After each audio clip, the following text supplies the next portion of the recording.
Génibet, Paris-Picardie. En ce moment, profitez de 250 € de bonus de bienvenue. Bonjour à tous, ravi de vous retrouver sur canalturf.com. On va parler du programme de ce vendredi 16 décembre avec un nouveau Quintet Plus sur l'hippodrome de Paris-Vincennes. Une épreuve qui s'adresse à des trotteurs d'âge bien connus dans les tournois de cet acabit. Nous évoquons donc ce Quintet Plus Top 5 Génibet dans la première partie de l'émission, avant de nous pencher sur la réunion de Vincennes avec d'autres coups de cœur à vous indiquer pour cette réunion sur l'hippodrome du plateau de Gravelle. Je vous invite également à partager ce programme, à le liker via nos différents supports sociaux. Vous en avez désormais l'habitude. Concernant ce Quintet Plus Top 5 Génibet, le prix de Tourcoing, en ce vendredi 16 décembre, j'ai placé en tête numéro 16 Flower Ball. À mon avis, c'est la jument de la course. Une jument de qualité. L'hiver dernier, lors du précédent meeting, elle s'était permis le luxe de signer 4 succès. Ensuite, elle a été préservée, ménagée en vue de ce nouvel hiver à Vincennes. Sa récente 3e place dans un quintet, le prix de Sillé-Guillaume, atteste de son regain de condition. Elle sera pieds nus. Elle a parfaitement les moyens de rendre victorieusement la distance, le 16 Flower Ball. On peut lui opposer le numéro 8, Ikeruelo, un cheval qui a fait une bonne année, 5 victoires en 2022 pour lui, un cheval parfois délicat, mais un cheval dur à l'effort, à mon avis ici. Il peut parfaitement également jouer la victoire. Le 13, Erolina, est bien connu en Paris Société. Lors de ses 4 dernières sorties, elle a signé 3 podiums, dont 2 à Vincennes et 1 également sur le tracé qui nous intéresse. Avec elle, c'est une affaire de scénario de course. Il est en effet préférable de lui masquer l'effort et de ménager sa bonne pointe de vitesse finale. Si elle peut se faire ramener sans faire trop de brûler de kérosène, eh bien, elle va finir très vite et peut parfaitement intégrer le podium de cette course. Gare à sa fin de course, le 13 Erolina. Pour les places, j'ai retenu le numéro 1, Fonzi Deripré. C'est le moins riche de la course, mais il se recommande de 14 succès en une quarantaine de courses courues. À mon avis, au premier poteau, il peut également jouer un bon rôle, tout comme le 4 dans cette épreuve, Filou de l'Arrêt, qui après avoir gagné au Stade d'Olonne au mois d'octobre, a signé 2 places de 2e à la Capelle et à Chartres plus récemment. Le cheval a déjà bien fait sur la grande piste de Vincennes, on garde pour une place. Le numéro 7, Fort Evermix, est un cheval régulier, un cheval bien engagé, au premier poteau, ici, au regard de sa forme, de la qualité de son engagement et de sa régularité, il briguera un bon accessite. Je me méfierai également du numéro 9, Éclat des Noix, entraîné dans le centre-est par Loïc Le Renard. Il a des références à faire valoir toutefois sur la grande piste de Vincennes. Il a déjà gagné sur la grande piste de Vincennes. Seul bémol, le rendement de distance. Il faudra que ça se passe bien pour lui. Mais faisons confiance à son driver pour en tirer la quintessence.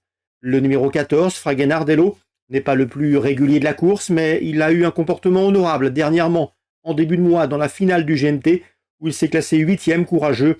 À mon avis, ici, il va se faire oublier, se faire ramener et peut parfaitement intégrer une place parmi les 5 premiers. On résume tout ça en chiffres. 16, 8, 13, As, devant le 4, le 7, le 9 et le 14. Un canot partant, attention, numéro 6, Flying Brickell, capable d'aller de l'avant et capable de jouer un drôle de tour à ses rivaux. On se retrouve maintenant pour les coups de cœur de ce vendredi. En ce moment, profitez de 250 € de bonus de bienvenue. Voici désormais mes conseils de jeu pour ce vendredi 16 décembre. On va essentiellement se focaliser sur Vincennes. Avec dans la première le 101 Calicia Josselin. J'avais bien aimé ses débuts victorieux au Mont-Saint-Michel. Elle a ensuite échoué pour ses débuts parisiens, mais il convient de la reprendre. C'est un jument qui, à mon avis, est appelé un bel avenir, le 106 Calicia Josselin.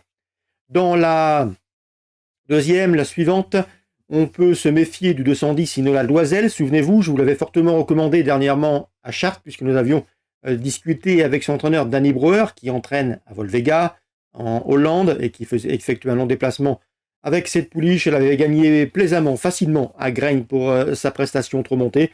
Danny Breuer qui m'a indiqué que le pouliche pouvait aller courir à Cagnes-sur-Mer, mais il a déniché cet engagement assez favorable. Il l'estime capable de prendre une place ici et de prendre un beau chèque. Elle est restée au mieux. C'est pas une grande jument de par son modèle, mais elle est efficace et bien proportionnée. Elle peut ici, à la faveur d'un bon scénario de course caché, car il est préférable de lui masquer l'effort, venir chercher une place à Bellecote, le 210 Inola de Loisel. Je lui préférais toutefois dans cette course numéro 15, Infante du Buisson, qui confie Eric Raffin, c'est la plus riche de la course, elle sera déférée des 4 pour l'occasion.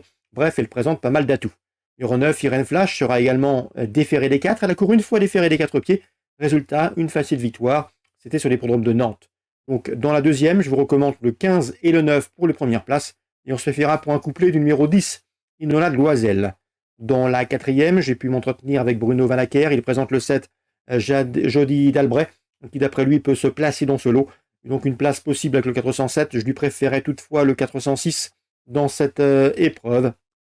Journée rêvée, qui affiche 4 succès en 8 courses courues et qui surtout la dernière fois est venue terminer très plaisamment terminant derrière des rivales qu'elle retrouvait ici, mais à mon avis la revanche est possible. C'est une jument, ce 406, c'est Journée rêvée qui à mon avis n'a pas les gains en rapport avec sa qualité. 406 pour un jeu simple gagnant placé, le 7 pour une cote et pour d'éventuels trios. Concernant Laurent Barassin, il présente le 510 Franklin de Mellel qui va débuter et être remonté.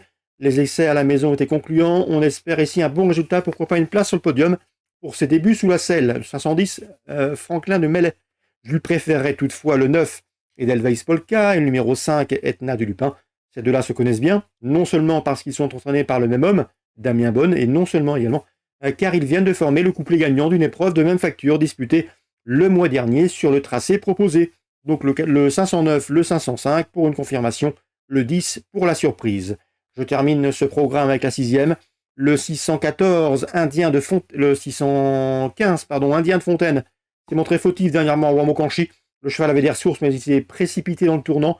Il n'a pas eu un bon parcours ce jour-là. Il faut le reprendre au dire de son mentor Pascal Danet. Donc le 615 Indien de Fontaine n'est pas un cheval fautif, c'est un cheval régulier qui peut suivre tous les trains, adepte de toutes les distances. Dans ce lot, il devrait pouvoir redorer son blason. Le 615, je lui associerai dans cette épreuve, numéro 14, Instinct d'Eau-Fort, qui lui aussi est en quête de rachat et qui lui aussi peut parfaitement se racheter dans ce lot. 614 et 615. Voilà pour les nombreuses infos de ce vendredi 16 décembre à Vincennes. On se retrouve demain pour une nouvelle émission. N'oubliez pas de liker et de partager ce programme. Génibet, Paris Picanly. En ce moment, profitez de 250 € de bonus de bienvenue.